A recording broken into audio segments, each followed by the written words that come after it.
So this is going to be very brief. It's a very short PowerPoint, leaving more room open because I'm at the start of my journey.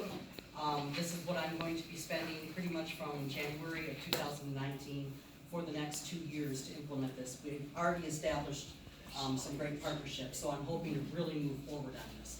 And it may dishearten some people because of a perceived attack on public schools, but that's not what it's going to be. I'm hoping it will be an enlightenment for public schools. So yeah, kids are not all right, education in America.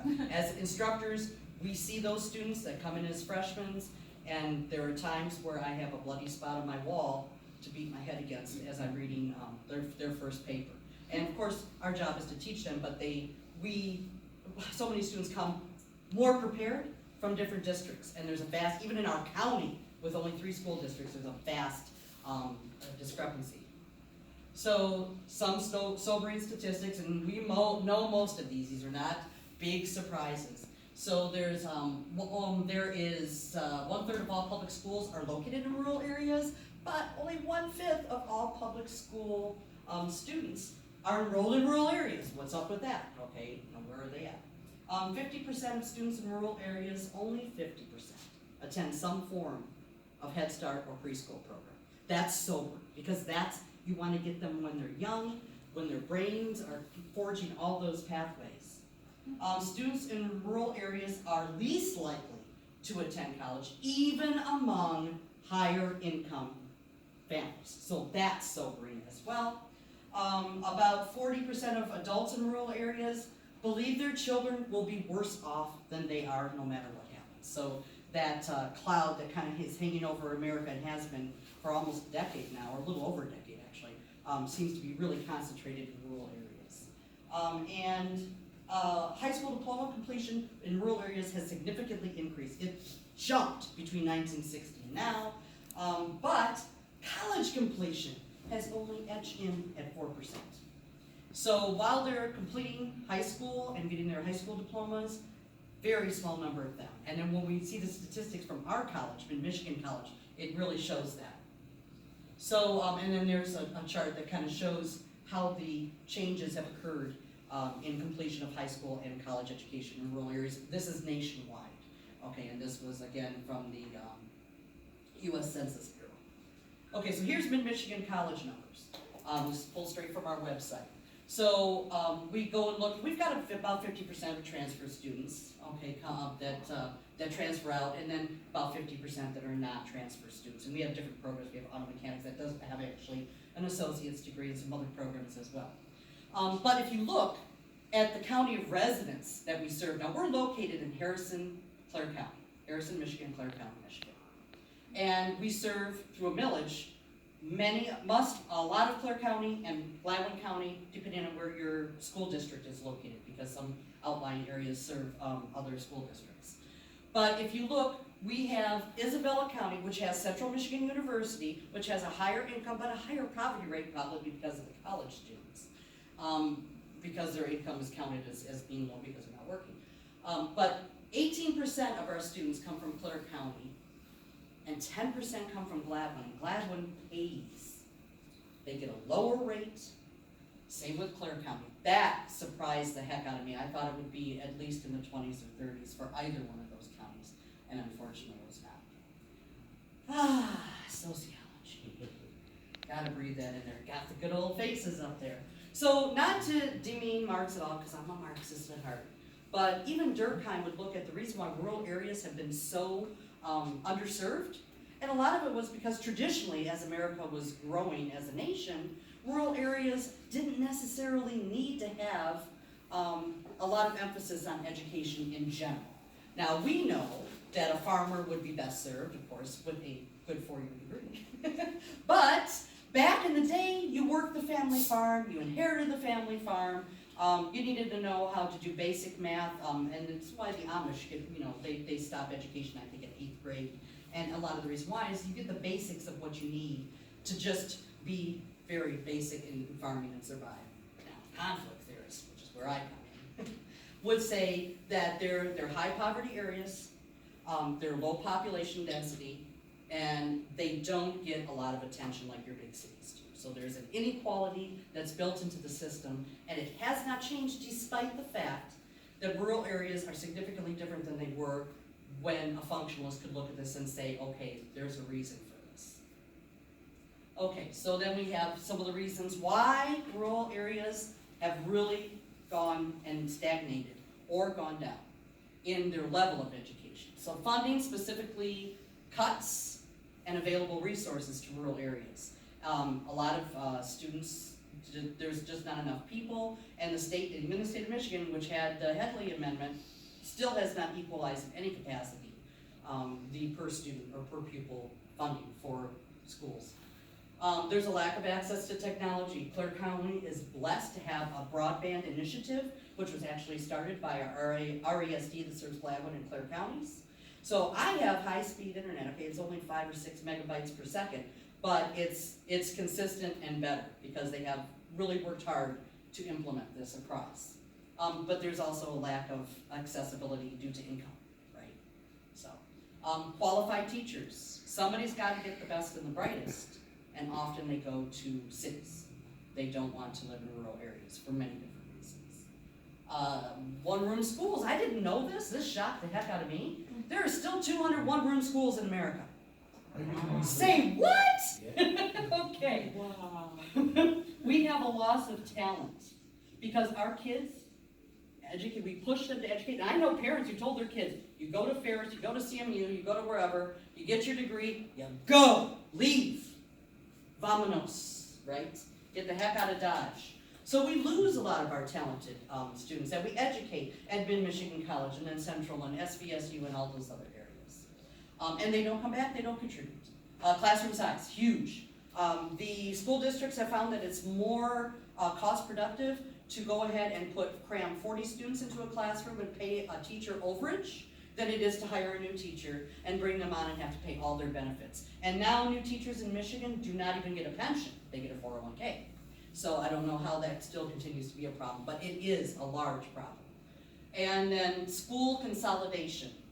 This is something that is becoming a huge problem. I know there's been lots of talk about it in Clare County. It hasn't yet come to fruition, but some outlying areas have closed schools and consolidated them, which then increases classroom sizes, and you're also traveling long distances on a bus to get to and from schools.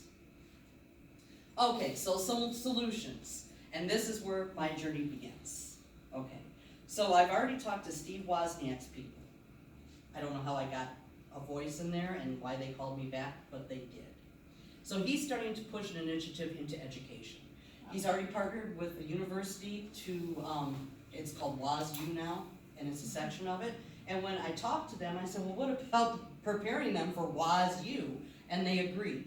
So we're looking at providing a tuition-free, privately funded school in the region. That's my goal. We don't want to have the downfall of public education. It may affect the public schools in our region with obviously students attending public schools when they see what we're doing and it's succeeding.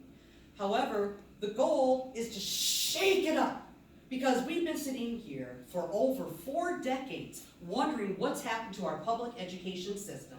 We test more, and when that doesn't work, we test more because, right? The thing you do is just keep trying the same thing over and over again and beating your head against that proverbial wall.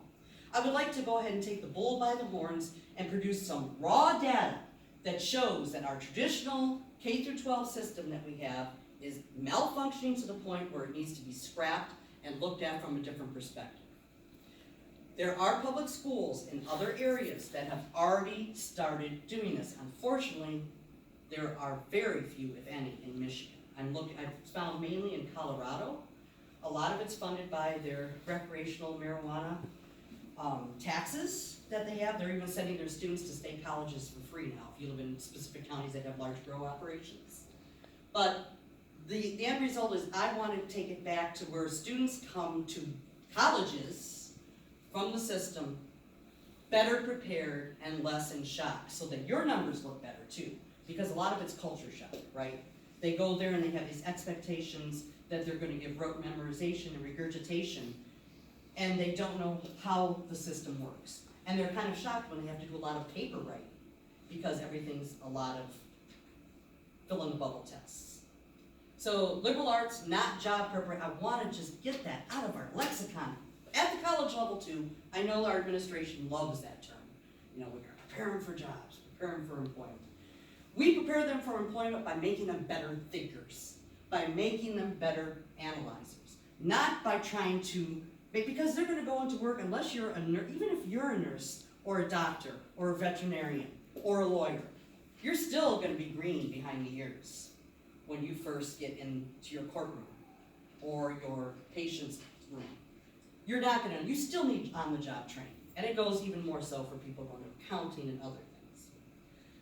So my proposal, and I've already started working on this, I've been meeting with several former educators in the county area, and I'm working with some people who had degrees but never got their foot in the door for the K through 12 because we had mass layoffs in the area about 10 years ago when the economic downturn hit. So we want to go ahead and get together a curriculum, which we've started working on, partner with private nonprofits, like the one that Steve Wozniak has created, and we want to hit some other people as well, and he's supposed to fly over some ideas of where we could go. Provide that tuition-free, like a magnet school. And the opportunities it creates, we have creative freedoms, teacher-driven curriculum. So the one school I looked at in Colorado, when students hit about middle school and they start showing that they have a passion for some particular line, they work with that student individually to build that passion and to give them some exposure, either to, like say they're interested in culinary arts and they really are interested in being a chef. Well, then they connect them to chefs. Sometimes they send them literally to France so they can take a look at how the higher end culinary arts works. And the outcomes, I want to supply raw data presented at the local and state level and other educational organizations so that they realize, you know, you can't keep doing the same thing over and over again and expect different results. Because that's what we've been doing with K through 12 education. We went from the Industrial Revolution and now we're into the knowledge era, and we've all heard those key buzzwords when we've attended our professional development days. We're in the knowledge era. Well, let's stop thinking that the traditional K through 12 is going to serve that so students can move on to colleges where we all teach and come into college better prepared and better ready to go on. So proposals that we've done so far, it's kind of a hybrid of Montessori, art school, and traditional curriculum and structure, teacher-driven. It's going to be core blended with liberal arts. We all should love that for a couple of years. Math, reading, writing, science, technology, including coding at a very early age. History, psychology, sociology, political science, etc. Drawing, painting, dance, music, photography, crafts, genealogy, cooking, and other home skills will be included in the curriculum. Now, it may not look like a traditional classroom where you take out one book and pull out another one, put one away, pull one out. Because we're going to visit the college or the school, the K through 12 school in Colorado. It's actually in a conservative district, which surprised the heck out of me, that moves so forward with progressive ideas, and see how they operate their classroom day. But all those things, those last things I said, those are all what's been cut from our K through 12 public education. Hot, healthy lunches, locally sourced, and eventually, hopefully, student grown. The students serve, they sit down and have an actual meal with a napkin, a fork, a knife, and a spoon. It gets served to them, they have to put their plates away, and then older students take turns helping out in the kitchen. And before and after school care and summer programs. So, any questions? Yes? Having just come from a session in which they were talking about the role of mentorships between faculty and students at colleges. And, you know, at MID, the TRIO program, which is an institutional mentoring program, our MID students have higher graduation rates, a higher GPA, they have better retention rates, lower absenteeism. We have a model that says if we create an institutional mentoring system for students who are at risk, which is many of the students that you're dealing with, I think we can take that to the K-12 system. Absolutely. Where would that fit in? Where would it?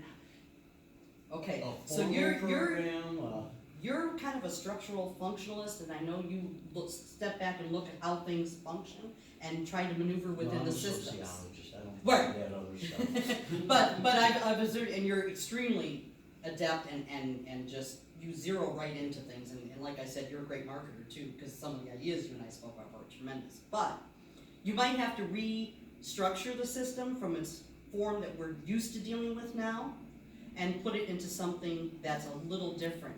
And I believe that the way it works, or way it should work ideally, is that students connect directly with their teachers, so the teachers become their mentors just by default.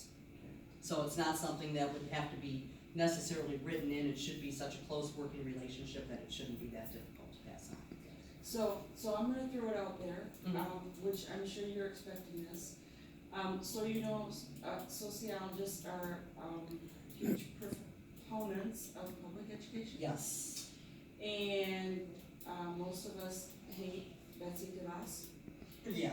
Okay, so where does your school fit into that? The reason why it has to be privately funded and can't be a charter school is because we're not doing things the traditional way.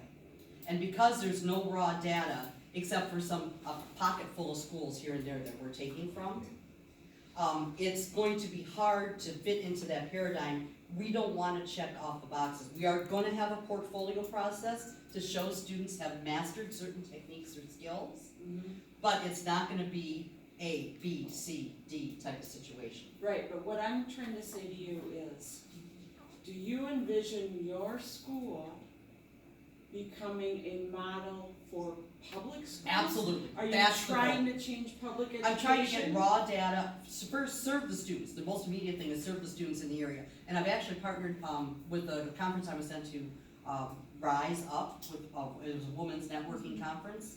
And I networked with some people from the Flint area, and this was actually, and because some of the data actually shows that rural students outperform big city students in the core areas, so there's a greater need in some suburban areas outperform them both. But that I wanted to connect with people from larger cities, urban areas, like in Flint would be perfect, especially with the problems that they're experiencing with just getting clean drinking water, is to go ahead and do this in a rural area and near Flint, or in Flint, at the same time. So it would be like, hey guys, here's what it is, here's what we're doing, here's our data that shows student success. Can you please think about doing something different in a public school situation? My envision would be my schools would no longer be necessary anymore. You and then you. Okay, I'm an anthropologist and applied and tend to be more of a Marxist, okay? So Okay. I put my biases on the table. Okay, so systems of power is what we look at. Mm-hmm. When you bring in these private corporations, Mm-hmm. they have a great deal of power. And Wozniak, what he wants to do is sell Apple computers. And he's gonna want to stress computer science and STEM rather than the liberal arts. How are No. you going to? No. We had this conversation. It has to not just be liberal arts, it has to be humanities. So all those courses, and we gave them an outline, just like you saw here, with what we want students to learn. And it can't just be STEM. And STEM, actually, everything is interwoven, right? So that's why you're not gonna take out one book and put away another, because things will be interwoven.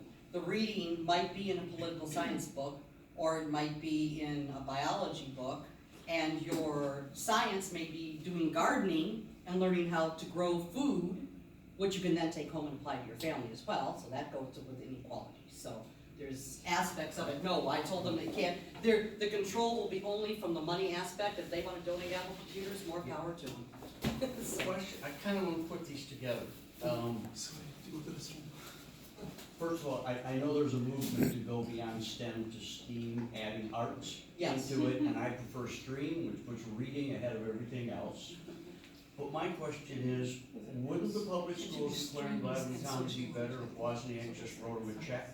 And we use that money to bring these issues in, so we don't have one school where people are getting all the good stuff, and the rest of the public schools And I who thought are about that. struggling. I thought about that. The problem is, as somebody who's attended, as a parent of students who just recently, within the last decade and a half, went through the entire school system, I have found that it's extremely difficult. It's so etched in stone, and they still have to answer to state and federal mandates. So those are like a three-pronged problem. There's too much, you have school boards to contend with, you have superintendents who may or may not buy into this, and then you have the fact that they can't buy into it, and I've seen teachers struggle with this. It's not necessarily that we have crappy teachers who don't wanna teach the stuff right. It's they're stifled and hobbled by these federal and state mandates that don't necessarily meet the best needs of the They have students. scripts in K through Yes. 12. Yes, Actual Really? scripts Yes. they have to read from Yep. Thank you, Pearson. sometimes. What? Thank you, Pearson. yeah, Oh, and I was plus, like, yeah. I don't wanna necessarily be bound by traditional, so this is like throwing out the baby with the bathwater, because the Yeah. baby is not doing his or her job. I mean, I hate to say this because I've got 2 grandkids and I'm thinking this and it sounds really evil. But I wanted to try something new, bring in a new baby, bring in a new system for bathing that baby. I think as people at the university or community college level, I think we have a role to play in Absolutely. being involved with the policy making at least the state level. And it's almost, 15 years ago that they dumped sociology and psychology Absolutely.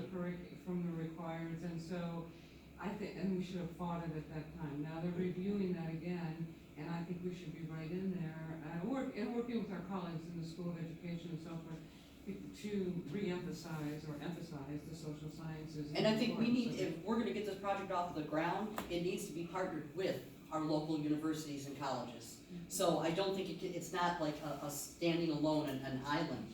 It needs to connect to all those areas. It needs to connect to businesses as well, to explain to them what we're doing. And that they'll have, even for students who don't choose to go on to a 2-year or 4-year degree, they'll still see an uptick in productivity and creativity amongst the workers that they employ just at the high school diploma level.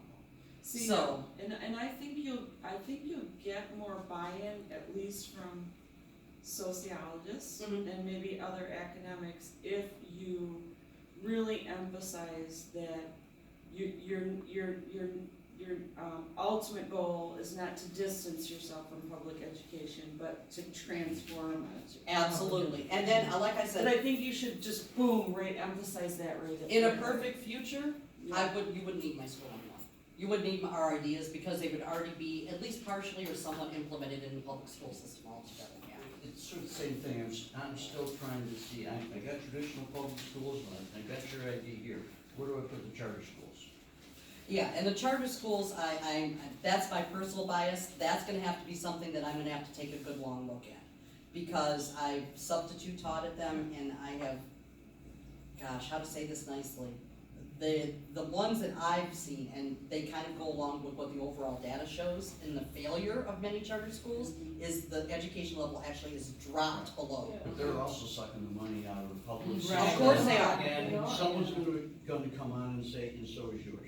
So, That's Yeah, you gotta the be issue, prepared and I to think. defend but we're not Yeah. taking the per student thing, and I Right. understand that. And it's gonna be smaller scale, it'll be along the lines of a charter school as far as, student body. But the end result and the most important thing is that we need to get young people educated from an early age so that, because right now we can't go to Lansing. We can, anybody can be free to do anything.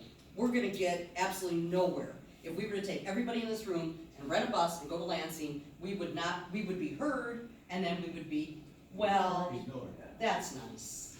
And in one ear and out the other. We need to have an electorate that's strong enough, and that goes on the presentation with the Arab Spring. You can't have an uneducated electorate and not expect results like we had in 2016, and we may have in 2018. Yeah. So you can't, they're taught to toe the line, fall in line, and that there are people who are much smarter than them. Anti-intellectualism is huge right now. And that needs to be, if they get taught, if they're smart, if they're given information and knowledge that they can extract from and take it and make it their own from an early age, they will be more inclined to be critical thinkers and analyzers when they hit that level. Preaching to the choir. Thank you very much.